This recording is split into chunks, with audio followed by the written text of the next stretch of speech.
Você tem um deste? Sou louca pelo meu. Na verdade, adoro todas as minhas coisas. Já se perguntou de onde vêm todas as coisas que compramos e para onde vão quando nos desfazemos delas? Não conseguia deixar de pensar nisso, por isso quis saber mais sobre o assunto. E os livros diziam que as coisas se deslocam ao longo de um sistema. Da extração, para a produção, para a distribuição, para o consumo e para o tratamento de lixo. Isso tudo se chama a economia de materiais. Bem, estudei um pouco mais. Eu passei 10 anos viajando pelo mundo, atrás de pistas de onde vêm as nossas coisas e para onde vão. E sabe o que eu descobri? Esta não é toda a história. Falta muita coisa nessa explicação. Em primeiro lugar, neste sistema parece que está tudo bem, sem problemas. Mas, na verdade, é um sistema em crise, porque trata-se de um sistema linear. E nós vivemos num planeta finito. E não se pode gerir um sistema linear num planeta finito, indefinidamente. Em todas as suas etapas, este sistema interage com o mundo real. A vida real não acontece numa página em branco. Interage com sociedades, culturas, economias, o ambiente. E durante as etapas, a vida vai se chocando contra seus limites. Limites que aqui não vemos porque o diagrama está incompleto. Então, voltemos atrás para preencher alguns espaços e ver o que falta. Uma das coisas mais importantes em falta são as pessoas. Sim, pessoas. As pessoas vivem e trabalham em todas as etapas desse sistema, onde algumas são um pouco mais importantes que outras. Algumas têm maior poder de decisão. Quem são elas? Comecemos pelo governo. Meus amigos dizem que eu devia usar um tanque para simbolizar o governo, e isso é uma realidade em muitos países, e cada vez mais também no nosso. Afinal, mais de 50% dos nossos impostos vão para os militares. Mas vou usar uma pessoa para simbolizar o governo, porque acredito nos valores e na visão de que o governo deve ser das pessoas, pelas pessoas, para as pessoas. A função do governo é olhar por nós, cuidar de nós. Esse é o seu trabalho. Depois vem as corporações. O que leva as corporações a parecerem maiores que o governo é porque elas são maiores que o governo. Atualmente, entre as 100 maiores economias da Terra, 51 são corporações. À medida que as corporações foram crescendo, em tamanho e poder, assistimos a uma pequena mudança no governo, como se estivessem mais preocupados com o bem-estar deles do que com o nosso. Muito bem, então vejamos o que mais falta nessa imagem. Começaremos pela extração, que é uma palavra pomposa para exploração de recursos naturais, que por sua vez é uma palavra pomposa para destruir o planeta. A verdade é que cortamos as árvores, arrebentamos as montanhas para extrair os metais, consumimos toda a água e exterminamos os animais. Aqui enfrentamos o nosso primeiro limite. Estamos ficando sem recursos naturais. Estamos utilizando demasiados materiais. Sei que isto pode ser difícil de ouvir, mas é a verdade. Por isso temos que lidar com isso. Durante apenas as 3 últimas décadas, foram consumidos 33% dos recursos naturais do planeta. Desapareceram. Cortamos, minamos, perfuramos e destruímos o planeta tão depressa que estamos debilitando a capacidade do planeta para sustentar o nosso modo de vida. Aonde eu vivo, nos Estados Unidos, resta-nos menos de 4% da nossa floresta original. 40% dos cursos de água estão impróprios para o consumo. E o nosso problema não é apenas estarmos utilizando demasiados recursos, mas o fato de estarmos utilizando mais do que a nossa parte. Temos 5% da população mundial, mas usamos 30% dos recursos mundiais. Se todos consumissem ao ritmo dos Estados Unidos, precisaríamos de 3 a 5 planetas. E sabem uma coisa? Só temos um. Então, a resposta do meu país a essa limitação é simplesmente ir tomar dos outros. Este é o terceiro mundo, que alguém dirá tratar-se apenas de uma expressão para designar o local para onde foram as nossas matérias-primas. E o que é que acontece? A mesma coisa, destruição do local. 75% das zonas de pesca do planeta estão sendo exploradas ao máximo ou além da sua capacidade. Desapareceram 80% das florestas originais do planeta. Só na Amazônia perdemos 2.000 árvores por minuto, o equivalente a um campo de futebol por minuto. Então, e as pessoas que vivem aqui? Bem, de acordo com esses sujeitos, eles não são donos desses recursos, mesmo que vivam lá há gerações. Não são donos dos meios de produção, nem compram muitas coisas. Nesse sistema, quem não possui nem compra muitas coisas não tem valor.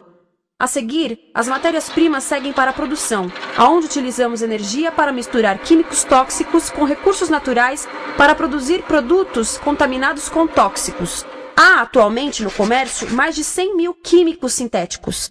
Apenas um punhado foi testado para avaliar o seu impacto na saúde, e nenhum foi testado em relação aos impactos sinérgicos na saúde, ou seja, a interação com todos os outros químicos aos quais estamos expostos diariamente. Por isso, desconhecemos o impacto total deles na saúde e no ambiente. Mas sabemos uma coisa: os tóxicos entram e saem. Enquanto continuarmos a introduzi-los nos nossos sistemas de produção industrial, continuaremos a inserir esses tóxicos nos produtos que levamos para nossas casas, trabalho e escolas, e claro, para nossos corpos. Como os BFRs, ou retardantes de incêndio à base de brometo, que tornam as coisas mais resistentes ao fogo, mas são super tóxicos. São neurotóxicos, ou seja, tóxicos para o cérebro. O que é que estamos fazendo usando esses químicos?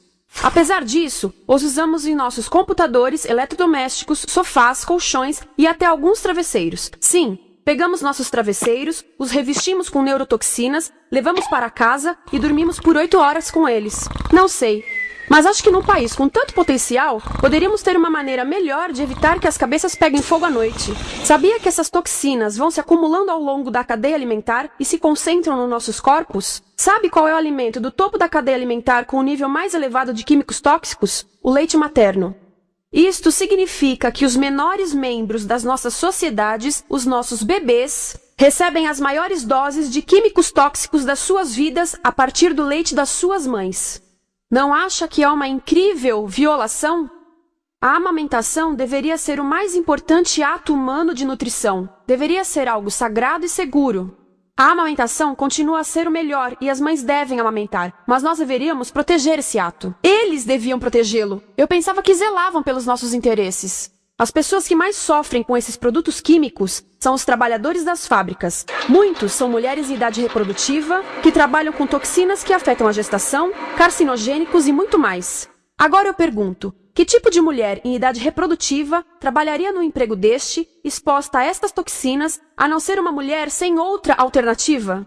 Essa é uma das maravilhas desse sistema. A erosão dos ecossistemas e economias locais, aqui, garante um fluxo constante de pessoas sem alternativas. No mundo, há 200 mil pessoas por dia se deslocando de ambientes que as sustentaram ao longo de gerações para cidades, onde muitas vivem em bairros de lata, à procura de emprego, por mais tóxico que seja. Não só os recursos são desperdiçados ao longo desse sistema, mas também pessoas, comunidades inteiras são desfeitas. Sim, as toxinas entram e saem. Muitas delas saem das fábricas em produtos, e muitas mais saem como subprodutos, ou poluição. E estamos falando de muita poluição. Nos Estados Unidos, as indústrias admitem liberar mais de 1.800.000 quilos de químicos tóxicos por ano. Deve ser muito mais, porque isso é o que eles admitem. Trata-se de outro limite, porque quem quer ver e respirar 1.800.000 quilos de químicos tóxicos por ano? Então o que eles fazem? Mudam as fábricas poluidoras para o estrangeiro, para poluir outros países. Mas, surpresa, grande parte dessa poluição volta para nós trazida pelo vento. E o que acontece depois de todos os recursos naturais serem transformados em produtos? Passam por aqui, para a distribuição, o que significa vender todo o lixo contaminado com toxinas o mais rápido possível. Aqui, o objetivo é manter os preços baixos, com as pessoas comprando os produtos em constante movimento. Como eles mantêm os preços baixos? Pagam salários baixos aos trabalhadores das lojas e restringem o acesso aos seguros de saúde sempre que podem. Tudo se resume em exteriorizar os custos. O verdadeiro custo da produção não se reflete no preço. Em outras palavras, não pagamos aquilo que compramos. Outro dia estive pensando nisto. Ia a caminho do trabalho e queria ouvir as notícias. Por isso entrei numa loja para comprar um rádio. Encontrei um pequeno rádio verde engraçado que custava $4,99. Na fila do caixa pensei, como $4,99 podem refletir o custo da produção e transporte desse rádio até ele chegar nas minhas mãos? O metal deve ter sido extraído na África do Sul. O petróleo provavelmente do Iraque. O plástico produzido na China e talvez montado por uma criança de 15 anos numa fábrica do México. $4,99 não paga nem o aluguel do espaço ocupado na prateleira, nem parte do salário do empregado que me atendeu, ou as viagens de navio e caminhão que o rádio fez. Foi assim que eu percebi que eu não paguei o valor do rádio. Então, quem pagou? Estas pessoas pagaram com a perda do espaço dos seus recursos naturais. Estas pagaram com a perda do ar puro, com o aumento de doenças como asma e câncer. As crianças do Congo pagaram com o seu futuro, pois 30% delas abandonam a escola para trabalhar nas minas de coltan, um metal que usamos em aparelhos eletrônicos baratos e descartáveis. Estas pessoas pagaram por não ter direito ao seguro de saúde. Ao longo desse sistema, pessoas contribuíram para que eu comprasse o rádio por $4,99. Mas essas contribuições não são registradas por nenhum contabilista.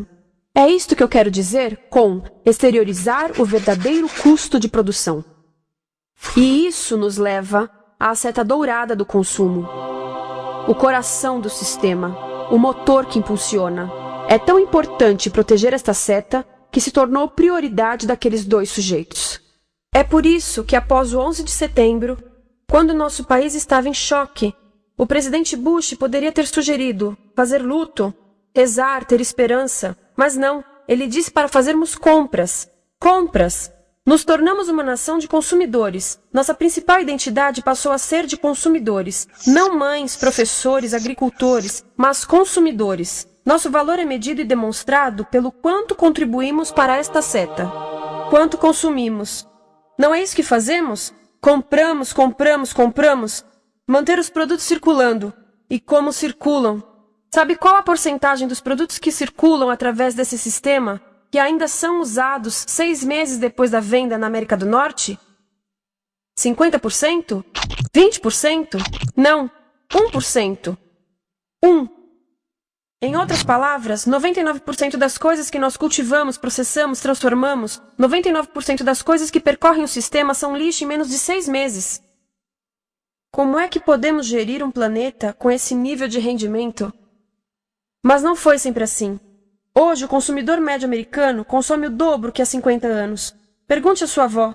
No tempo dela, a boa gestão, a engenhosidade e a poupança eram valorizados. Então, como é que isso aconteceu?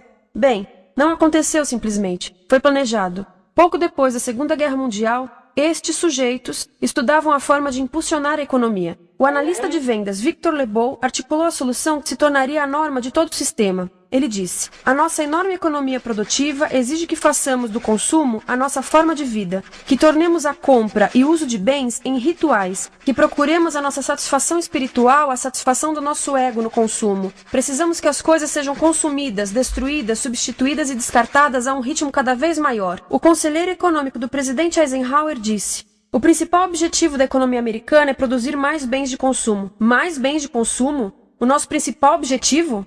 Não é providenciar cuidados médicos, ou educação, ou transportes seguros, ou sustentabilidade, ou justiça? Bens de consumo? Como é que eles nos fizeram adotar esse sistema de forma tão entusiástica? Bem, 2 das suas estratégias mais bem-sucedidas são a obsolescência planejada e a obsolescência perceptiva. A obsolescência planejada é uma outra forma de dizer criado para ir para o lixo. Eles fazem as coisas de modo que sejam inúteis tão rápido quanto possível para jogarmos fora e voltarmos a comprar. Isso é óbvio em sacolas ou copos de plástico, mas verifica-se isso em coisas maiores como esfregões, DVDs, máquinas fotográficas, churrasqueiras, quase tudo. Até computadores. Já reparou que quando compra um computador, a tecnologia muda tão rápido que em poucos anos se torna quase um impedimento para a comunicação? Fiquei curiosa e abri um desses computadores para ver o que tinha dentro. E descobri que a peça que se muda a cada ano é apenas uma pecinha no canto. Mas não se pode mudar apenas essa peça, porque cada nova versão tem um formato diferente. Tem que jogar tudo fora e comprar um novo. Estive lendo sobre o design industrial da década de 50, quando a obsolescência planejada começou a aparecer. Esses designers eram muito claros sobre o assunto. Chegavam a debater quão rápido conseguiam que um aparelho avariasse, mas de modo que o consumidor mantivesse fé suficiente para ir comprar outro. Foi tão intencional, mas as coisas não avariam suficientemente rápido para manter essa seta funcionando. Por isso existe também a obsolescência perceptiva. A obsolescência perceptiva nos convence a jogar fora coisas que ainda são perfeitamente úteis. Como fazem isso? Mudam a aparência das coisas. Por isso, se comprou suas coisas há alguns anos, todos percebem que você não tem contribuído para essa seta. E como o nosso valor depende da nossa contribuição para essa seta, isso pode ser embaraçoso. Por exemplo, se eu tiver o mesmo monitor de computador gordo e branco na minha mesa por 5 anos e a minha colega tiver comprado um computador novo, ela vai ter um monitor plano brilhante que combina com o computador, com o celular e até com as canetas. Ela parece estar operando uma nave espacial e eu pareço que tenho uma máquina de lavar na mesa. A moda é outro bom exemplo. Já se perguntou por que os saltos dos sapatos das mulheres passam de largos para finos num ano e no próximo de finos para largos? Não é por haver um debate sobre qual deles é mais saudável. É porque usar saltos largos num ano de saltos finos mostra que você não contribuiu recentemente para a seta. Por isso não vale tanto quanto a pessoa com saltos finos ao seu lado, ou em um anúncio. É para comprarmos sapatos novos. A publicidade e a mídia em geral têm um papel importante nisto. Cada um de nós nos Estados Unidos é bombardeado com mais de 3.000 anúncios por dia. Vemos mais publicidade num ano do que as pessoas há 50 anos viam em toda a vida. Qual é o objetivo de um anúncio se não nos fazer infelizes com o que temos? Por isso, nos dizem 3.000 vezes por dia que o nosso cabelo está errado, nossa pele, nossa roupa, nossos móveis, nossos carros, nós estamos errados. Mas tudo se resolve se formos às compras. A mídia também ajuda a esconder tudo isto e isto. Por isso, a única parte da economia que vemos são as compras. A extração, produção e envio para o lixo acontecem fora do nosso campo de visão. Por isso, nos Estados Unidos, temos mais coisas do que tivemos antes, mas pesquisas mostram nossa felicidade declinando. Nossa felicidade teve seu pico na década de 50, a mesma época em que a febre consumista explodiu. Coincidência interessante. Acho que sei o porquê. Temos mais coisas, porém menos tempo para o que realmente nos faz felizes. Amigos, família, tempo livre. Estamos trabalhando mais do que nunca. Analistas dizem que não temos tão pouco tempo livre desde a sociedade feudal. E sabem quais são as duas atividades que mais fazemos no pouco tempo livre que temos? Ver televisão e fazer compras.